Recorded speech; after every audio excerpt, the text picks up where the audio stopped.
Magandang gabi Pilipinas, kung mahal detalyo sa mga pangunahing balita. Nakabalik na sa bansa at nakapit ngayon sa PNP Custodial Center sa Campo Crame ang pugante at nahuli nang si dating alkalde ng Banban Tarlac na si Alice Guo.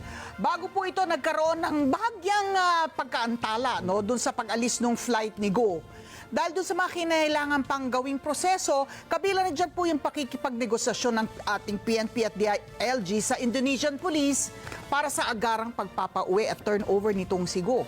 At kaugnay niyan, inilabas na rin ng Indonesian authorities ang aktual na video kung paano nila naaresto ang dating alkalde. Report mula kay Erlo Bringas.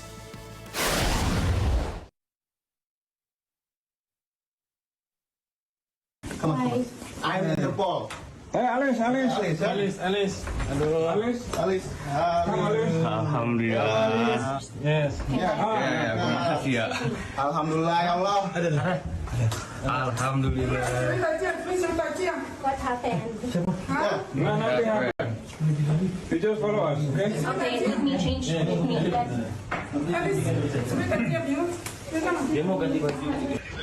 Siap. Let me change my clothes. Let me change my clothes. Hating gabi ng September 3 nang maaresto sa Indonesia si dismissed Banban Mayor Alice Guo. Mismo mga Indonesian authorities ang nagtungo sa tinutuluyan nitong isang apartment sa Jakarta, Indonesia. Inabutan siyang nakapantulog na ng mga otoridad sa tinutuluyan niyang apartment. Kinumpirma yan ng counterparts ng Philippine National Police maging ng Bureau of Immigration doon matapos na naging pag-aresto na agad namang nakarating ang impormasyon sa ating otoridad dito sa bansa. Mapayapang sumama naman si Guo sa mga Indonesian Police doon.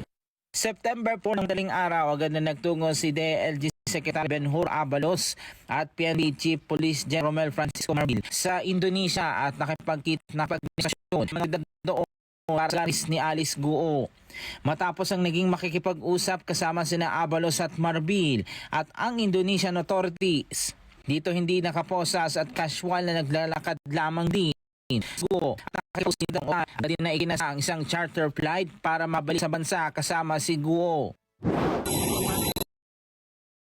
Sa kamalauna sa naling araw ng Biyernes nang makalabag na sa bansa sa Philippine House sa City sa Looban pa. Malaki na sila naging Guo dahil na orange nature may si IDG detainee. Nakapostos na din nila sa kasya itsura nito bago sumakay ng eroplano sa Indonesia patungo ng Pilipinas. Nagkaroon ng bahagyang delay raw sa flight ni Guo dahil sa mga kinakailangan pang proseso. Kabilang dyan ang pakikipagnegosasyon ng PNP at DILG sa Indonesian Police para sa agarang release at turnover kay Guo. Yung pagpunta nila sa Indonesia may dahil sa walang kasiguraduhan na iuwi nila sa bansa si Alice Guo. Ang naging pag-uusap niya at kasunduan ay dahil na rin sa mutual understanding ng pulis ng Indonesia at pulis ng Pilipinas. Nagpunta kami ron, si Chief Marbil, ako, at nauna na po ang BI at ang NBI doon. Walang kasiguraduhan, inuulit ko, walang kasiguraduhan mauuwi namin si Alice Guo. Wala. Kung umuwi kami ngayon na hindi namin siya kasama, malamang pinagtatawanan na kami ngayon. And yet we took the risk. Nagpunta kami ron at ginawa namin ang dapat namin gawin, kinausap namin ang mga authorities. What happened in Nahuli is because of yung mutual agreement namin, mutual understanding between the Philippines and the Philippine National Police at the Indonesian National Police. Kaya kami hinahabol po namin ng Secretary kasi wala naman siyang kaso. Wala siyang kasong kriminal, it's only contempt. Ayon pa kay Abalos, mariin nilang itinatanggi na nagkaroon ng VIP treatment kay Alice Guo. Ang kanilang ipinatupad niya ay paraan ng pag-travel dito at alinsunod na rin daw sa protocol. Sabi pa ni Abalos, nagsabi sa kanila si Guo na may natatanggap na pala itong banta sa buhay.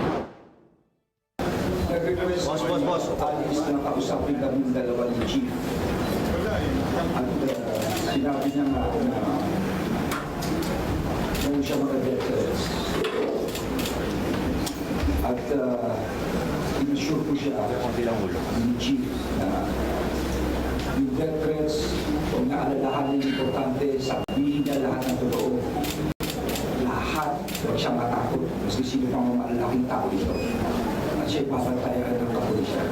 Paliwanag ni Abalos, hindi nakapusa si Guo sa pagsakay sa Indonesia dahil hindi pa naihain ditong warat. Sa mismong naging paglapag na sa bansa, inihaan sa kanyang warat o pares. Ang dating alkalde ng Sunduin sa Indonesia, baka sa mukhang saya, matipid naman ang naging sugot ni Guo sa kauna-unahang pagkakataong pagharap nito sa media. Pero kanyang sinabi na nagsabi siya mismo kina Abalos merong banta sa kanyang buhay at nakaramdam daw siya ng kapanatagan lamang nang makita niya ang mga ito nang sumundo sa kanya sa Indonesia. Kino-confirm ko po ang lahat po na sinabi po ni Secretary na meron po akong death threats po at humingi po ako ng tulong po sa kanila at masaya din po ako na nakita ko po sila. I feel safe po. Matapos ang naging pagharap ni Guo sa kauna-unahang pagkakataon sa media, agad itong dinala sa PNP Custodial Center sa Campo Crame. Bantay sarado ito hanggang makarating ang convoy sa Campo Crame. Habang kasunod itong inihahandang mga pagdinig at mga kinahaharapan niyang mga patong-patong na kaso.